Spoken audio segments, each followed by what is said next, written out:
Hello friends, आप सबका एक बार फिर से स्वागत है आपके अपने चैनल इग्नू ऑनलाइन क्लास में। दोस्तों, हम लोग पहले दिन का तो क्लास कर चुके हैं इनकम फ्रॉम अदर सोर्स का। ये दूसरे दिन का है।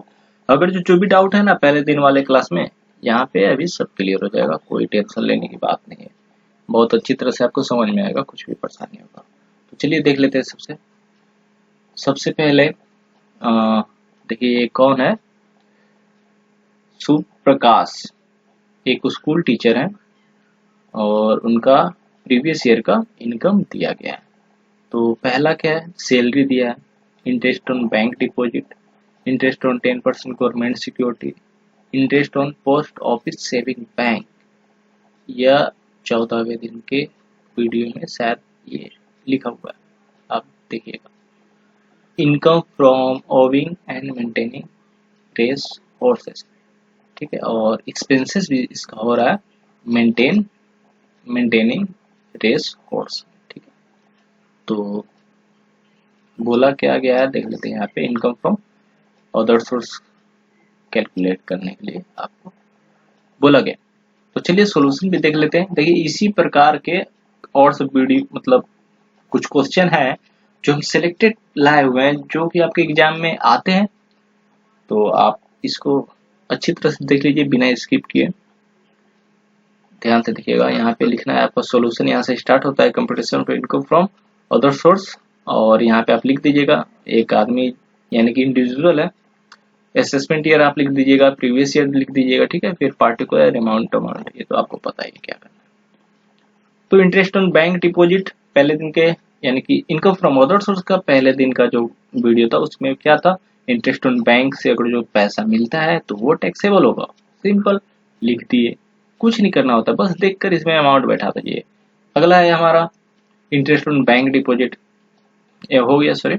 और ये तो देखिए सैलरी है, सैलरी कहाँ से आएगा, पहला तो सैलरी है, सैलरी इनकम फ्रॉम सैलरी में जाएगा, ठीक है। इस साइड में तो आएगा नहीं। और सी नंबर देखते हैं, इंटरेस्ट ऑन 10% गवर्नमेंट सिक्योरिटी, तो बस लिख दीजिए इंटरेस्ट मिल रहा है। और अगला है क्या, पोस्ट ऑफिस सेविंग, ठीक है। तो जो पोस्ट ऑफिस सेविंग है तो उसमें एग्जेम्पशन है आपका कुछ 10-15 के अंदर। तो 5,000 रुपया था और ये आपका एग्जेम्पशन मिला 3,500 का। तो टैक्सेबल कितना होगा, देखिए बहुत ऐसे पॉइंट जो अलग अलग कर कर बताने चाहिए थे हमें, लेकिन शॉर्ट में बताने के लिए बहुत सारी पॉइंट को हम न बताकर डायरेक्ट आपको सब में लेकर आ रहे हैं, क्योंकि कम समय में आप ज्यादा कुछ इस तरह से सीख पाइएगा सवाल कर कर। अगला है हमारा income from horse race owning and maintaining, ठीक है। तो यहाँ पे 20,000 दिखा है और जो 6,000 रुपये ये खर्चा हुआ था, 6,000 का खर्चा वो माइनस कर लेंगे। ये आ गया आपका टोटल इनकम। लेकिन नोट में आपको इसी प्रकार से लिख देना होगा, income from salary chargeable to under the head salary. इसी तरह अगर जो किसी और हेड का अगर जो पैसा दे दिया है तो उसको हम लोग नोट बनाकर इस तरह दे देंगे तो अच्छा नंबर पाइएगा, ठीक है। चलिए अगला देख लेते हैं सवाल फटाफट। देखिए विनिंग फ्रॉम लॉटरी, देखिए पहला वाला जो यानी कि इसी पहले दिन का जो इनकम फ्रॉम अदर सोर्स का पहला जो था वीडियो, उसी में लॉटरी वाला हम पहला ही सम करवाए थे। इसको ग्रोस में कन्वर्ट करना होगा। ये देखिए ग्रोस में ही दे दिया है, चलो काम खत्म है। सैलरी मिल रहा है इसको, मेंबर ऑफ पार्लियामेंट है, तो हम क्या बोले पूरा टैक्सेबल होगा। अब देखिए यहाँ पे वेयर हाउस अटैच है फ्रॉम, और वो भी रिमोट विलेज से। चलिए देखते हैं इंटरेस्ट रिसीव, ये देखिए नेशनल सेविंग सर्टिफिकेट है इसके पास, यहाँ से है। ये 12,000 मिल रहा है, बोला गया इनकम फ्रॉम अदर सोर्स। चलिए देखते हैं क्या क्या होगा। तो यहाँ पे आपको लिख लेना है computation of income from other source, और एसएससी का नाम लिख लेना है पंकज शर्मा जो भी है। लिख लीजिएगा असेसमेंट ईयर, प्रीवियस ईयर आप लिख लीजिएगा, ठीक है। तो एक बार देख लीजिए ध्यान से क्या क्या है। लॉटरी है पहला, तो लॉटरी क्या है भैया देखिए, और ये वाला चीज है ना आप याद कर लीजिए, जब भी ग्रोथ देना तो आप डायरेक्ट इसके नीचे भी लिख सकते हैं 69.1, ऊपर क्या है 69.00। आप डायरेक्ट इसको 100 माइनस 30.9 या तो लिखिए या तो डायरेक्ट 69.1, जो आपको अच्छा लगे। ऐसे लिखेगा तो फिर घटाना होगा, तो डायरेक्ट हम 69.1 नहीं लिखते हैं, काम खत्म हो जाएगा हमारा। ठीक है, याद भी रहेगा। तो इसको लिख लेते हैं और 1000 आपका आ जाएगा इंटू 100 से मल्टीप्लाई, सिंपल। और ये तो ग्रोस ही था, नेट होता तो इसको भी हम लोग ऐसे ही करते, डिवाइड करते, या तो देखे अगर जिसमें एजुकेशन सेस है तो ये जो 0.9% ही आया, नहीं तो 30% ही हम लोग घटाते, यानी तो 70 से, यहाँ पे 69.1 की जगह पे क्या हो जाता, तब 70 से डिवाइड कर 100 से मल्टीप्लाई करते। ठीक है, यहाँ पे कुछ नहीं लिखा था इसलिए हम लोग एजुकेशन से एज्यूम कर लिए। Winning from lot crossword puzzle पूरा लिख देंगे। और मेंबर ऑफ पार्लियामेंट हम आपको पहले बता चुके हैं पहले क्लास में, ठीक है। लेकिन ये वाला देखिए, एग्रीकल्चर लैंड इंडिया में है ना, अगर जो बाहर से इनकम हो रहा होता तो क्या होता, आपका टैक्सेबल हो जाता, लेकिन यहाँ पे नहीं होगा। और देखिए interest on post office national saving certificate 10 में पूरा एग्जेम्प्टेड होता है, तो ये आपका नील हो जाएगा। उसके बाद टोटल इनकम कर दीजिएगा तो टैक्सेबल इनकम, यहाँ पे ये taxable income from other source का आ गया। ठीक है, लोग देखिए आपको एक चीज बताते हैं, देखिए यहाँ आप इसको, ये सब जो पॉइंट है ना, interest on post office saving bank था। ठीक है, यहाँ पे इसको क्लियर करते हैं और अच्छी तरह समझिएगा। जो यहाँ पे था पोस्ट ऑफिस सेविंग बैंक, तो यहाँ पे कितना एग्जेम्पशन है, 3500। ठीक है, इन सब पॉइंट को हम याद करा रहे हैं, आपके एग्जाम में कोई भी प्रॉब्लम नहीं होगी।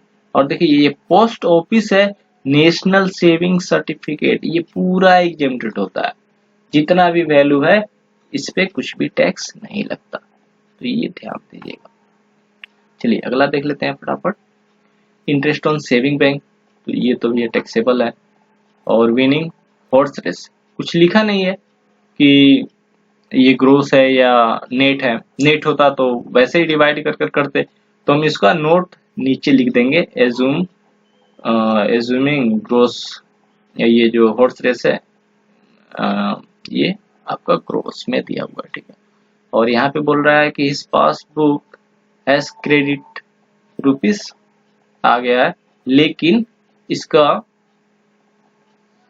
सोर्स क्लियर नहीं है, पता ही नहीं चला कि कैसे आ गया है पैसा। तो पता चल जाता तो सैलरी से आया तो सैलरी में चला जाता, लेकिन जब पता ही नहीं है कुछ तो इनकम फ्रॉम अदर सोर्स में आ गया। ठीक है, तो कॉन्सेप्ट क्लियर रखिए।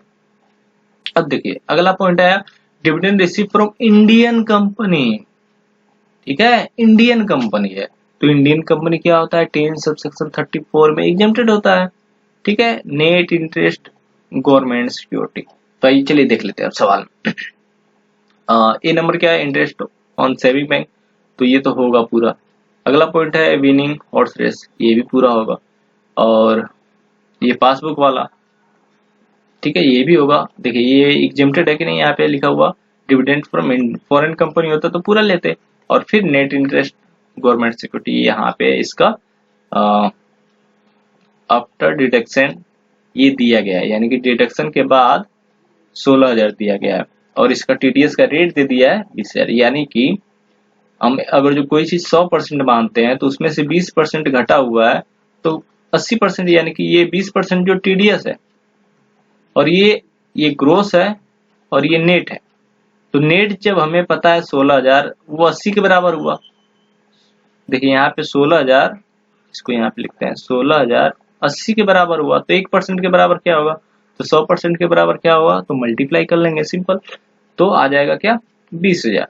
तो यहाँ पे लेकिन ये लोग डायरेक्ट नहीं किया है, यहाँ पे ये लोग ग्रोस निकालने के लिए 20 से मल्टीप्लाई करके टीडीएस निकाल दिया, टीडीएस को ऐड कर दिया। अगर जो हम 100 से मल्टीप्लाई कर देंगे तो डायरेक्ट ग्रोस आ जाएगा, जिस तरह हम लोग ये निकालते थे हॉर्स रेस वाला निकालते थे ना 69, अगर जो दिया हुआ तो 69.1 इंटू 100, तो डायरेक्ट 100 से मल्टीप्लाई करेंगे तो ग्रोस आ जाएगा। नहीं तो फिर हमको 30.9 से मल्टीप्लाई करते फिर उसमें ऐड करते तब आता। ठीक है, समझ गए होंगे आप लोग। ये मैथ का कैलकुलेशन था, कुछ था नहीं बस। अगला, interest receive government bond, national deposit scheme से मिल रहा है इंटरेस्ट, फैमिली पेंशन, देखिए ये है आपके काम का चीज। ये देखिए फिर से पोस्ट ऑफिस सेविंग वाला आ गया, और ये 10%। तो चलिए देखते हैं पहला क्या है, इंटरेस्ट रिसीव गवर्नमेंट वाला।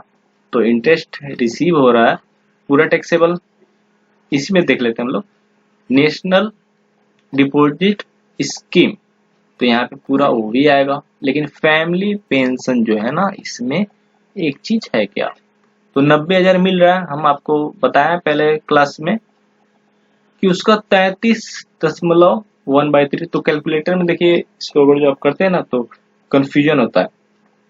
तो आप इसको कैलकुलेटर में कुछ ऐसे मत लिखिएगा, नहीं तो आप नहीं कर पाइएगा। डायरेक्ट इसका 90,000 का 1/3 कर दीजिएगा, यानी 3 से डिवाइड। 33.1/3 को हम लोग 1/3 लिखते हैं, सिर्फ 1/3 से डिवाइड कीजिएगा तो आ जाएगा 1/3 से, यानी कि 3 से सिर्फ डिवाइड कर देना है, काम खत्म। तो 30,000 आ गया, 90 को 30 से डिवाइड कर 3 से डिवाइड करेंगे तो 30 आएगा, लिख लिए। उसके बाद मैक्सिमम जो एग्जेम्पशन का लिमिट है ना, वो सिर्फ 15,000 ही है, यानी कि आप कितना भी आपको पेंशन मिले उस ज्यादा से ज्यादा छूट आप 15,000 ही उठा सकते हैं। तो यहाँ पे 15,000 हम लोग लिख दिए, बस सिंपल। तो अच्छा, मान लेते हैं यहाँ पे 30,000 की जगह पे 10,000 होता, ठीक है। यहाँ पे 90 की जगह पे अगर जो 30,000 होता, एक हम सम बता रहे हैं कि अगर जो 90 के जगह पे 30 होता, तो 30 का 1/3 करते, यानी कि 30 में 3 से डिवाइड करते तो 10,000 होता, ठीक है, एक होता। और दूसरा क्या, मैक्सिमम एग्जेम्पशन लिमिट 15,000, तो यहाँ पे क्या लिखते, यहाँ पे लिखते 10,000। जो कम है ना इन दोनों में, 10,000 15,000 में, वो वाला वैल्यू लिखेंगे, लेकिन 15,000 से ज्यादा नहीं होना चाहिए। समझ में आ गया होगा हमें लगता है आप लोग को, ठीक है, कि 15 से ज्यादा नहीं होना चाहिए। मैक्सिमम लिमिट बोला है, मैक्सिमम लिमिट, ज्यादा से ज्यादा भैया 15,000 ही आपको छूट मिलेगा। समझ में आ गया होगा। चलिए, तो 90 में से 15 घटा लेंगे तो 75, ठीक है। अब देखिए पोस्ट सेविंग, तो 2,000 था, यहाँ पे मैक्सिमम कितना मिलता है, 3,500 तक का छूट मिलता है, यहाँ पे 2,000 है। अगर जो मान लेते हैं यही वैल्यू 4,000 होता तो 3,500 का छूट मिलता, तो 3,500 घटता, 500 रुपये यहाँ पे टैक्सेबल हो जाता। लेकिन 2,000 है तो पूरा बस 2,000 घटाएंगे, ठीक है। ये था, बहुत ही आसान है, कुछ नहीं है इसमें। इंटरेस्ट रिसिप्ट देखिए, आइए चलते क्वेश्चन पे, आप क्वेश्चन भूल गए होंगे। देखिए 9,000 रिसीव्ड हुआ इंटरेस्ट, और 10% आपका टैक्स कटा हुआ है। तो 90, मान लेते कोई था 100%, तो 10% उसमें से जब टैक्स कट गया 10%, तो 90 बचा ना, तो ये भी क्या हुआ, 90% बचा। अब इसमें 100 से मल्टीप्लाई कर देंगे तो 100% हुआ, 9,000 सॉरी, तो कितना हो गया, 10,000, बस भाई है, और कुछ नहीं। एकदम बिल्कुल आसान, बिल्कुल आसान, एकदम हलवा है, आराम से अपना नंबर पाइएगा, इसमें कुछ नहीं करना है। चलिए अगला, यहाँ भी फैमिली पेंशन दिया हुआ है, इसमें क्या करेंगे, चलिए हम आपको ऐसे ही बताते हैं।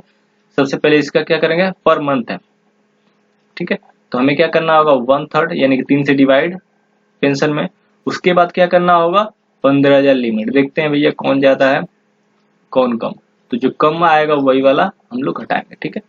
सब लेटिंग, और ये 7,000 रुपया पर मंथ, और पैड करता है जो ऑनर है उसको, लैंडलॉर्ड को, यानी कि जिसका वो फ्लैट है, 3,500, और इतना इतना खर्चा करता है। तो ये सब खर्चा उसमें से घटा लेंगे, बाकी बचा वही तो इनकम होगा ना। और इतना का शेयर डिवेंचर है तो उस पर इंटरेस्ट मिल रहा है 10%, बस निकाल लेंगे। डिविडेंड देखिए, फॉरेन कंपनी, तो भैया फॉरेन कंपनी का है तो टैक्स तो देना ही होगा, यानी कि टैक्सेबल हो जाएगा वैल्यू। चलिए यहाँ पे आ गया, तो 8,000 पर मंथ है, तो 12 महीने का कितना होगा, यहाँ से 12 से मल्टीप्लाई कर हम तो एक साल का पूरा निकालते हैं ना कोई भी चीज, तो 96,000 हो गया। अब देखिए यहाँ पे लिख लेंगे डिडक्शन अंडर सेक्शन 47, अगर जो आपको 47 नहीं याद है तो मत लिखिएगा बिल्कुल भी, आप सिर्फ यही लिखिएगा डिडक्शन अंडर सेक्शन, हो गया। उसके बाद ये नीचे लाइन लिखिएगा, एट द लिस्ट ऑफ, या तो मिनिमम ऑफ द फॉलोइंग, इन दोनों में से तो 1/3 पेंशन रिसिप्ट जितना मिला है उसको 3 से डिवाइड कर लीजिएगा, तो ये आ जाएगा 32,000। मैक्सिमम लिमिट है 15 का, तो 15 से ज्यादा छूट आपको नहीं मिलेगा। इन दोनों में जो कम है वही वाला वैल्यू यहाँ पे लिखेंगे 15,000। तो 96 में से 15 घटाइएगा तो 81,000 आ गया। रेंट रिसीव्ड 7,000 रुपया, तो ये इसको मिल रहा है। किसी और का फ्लैट लेकर किसी और को दे दिया था, ठीक है, अपने नाम पे लिया, फ्लैट दे दिया, 7,000 रुपया तो ये ले रहा है, लेकिन मालिक को दे रहा है 3,500 करके 12 महीने का, तो ये हुआ। बाकी वो म्युनिसिपल टैक्स भी पेड कर रहा है और रिपेयर का भी खर्चा यही उठा रहा है, तो वो भी खर्चा घटा लेंगे। तो इसका नेट प्रॉफिट बचा ना, वही तो टैक्सेबल होगा इसके हाथ में, जो फायदा हो रहा है ना उसी पे तो टैक्स देगा ये। तो 47,000 इसका आ रहा है यहाँ पे। हो सकता है कैलकुलेशन में ये लोग कुछ गलती किया हो, आप लोग देख लीजिएगा, ठीक है।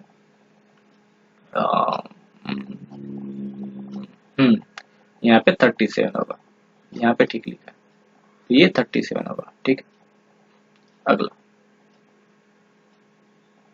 नहीं ठीक ठीक ठीक ठीक ठीक ठीक, ये भी सही लिखा है। यहाँ पे ये लोग टोटल किया है, यहाँ पे ये लोग टोटल किया है, इन तीनों का तो टोटल होगा ना, टोटल कर कर यहाँ पे लिखा है, अब इसमें से ये घटा दिया, ठीक।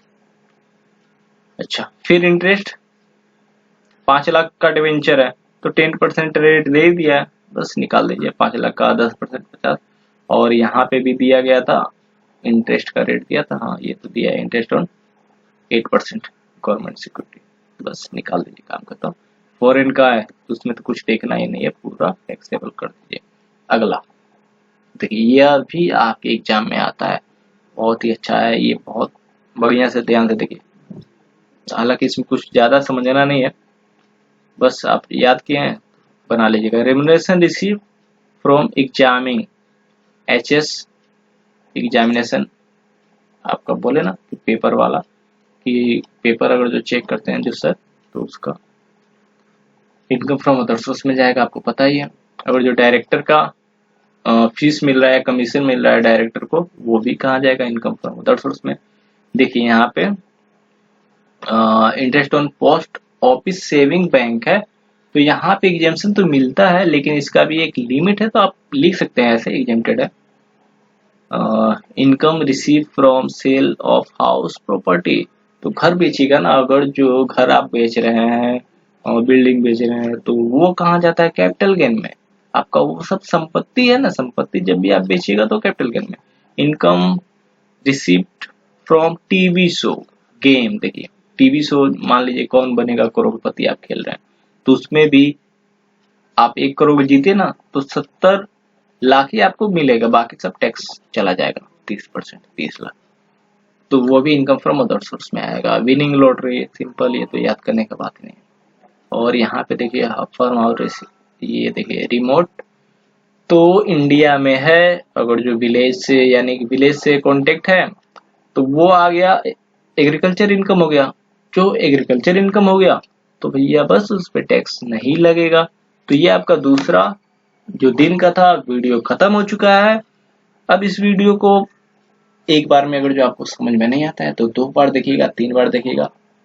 वैसे तो एक ही बार में समझ में आ जाना चाहिए, लेकिन अगर जो 1-2 बार आप देख लेते हैं ना इसको, तो अच्छी तरह से दिमाग में सारी वैल्यू और जो एंट्री है वो बैठ जाएगी, बस और कुछ नहीं है।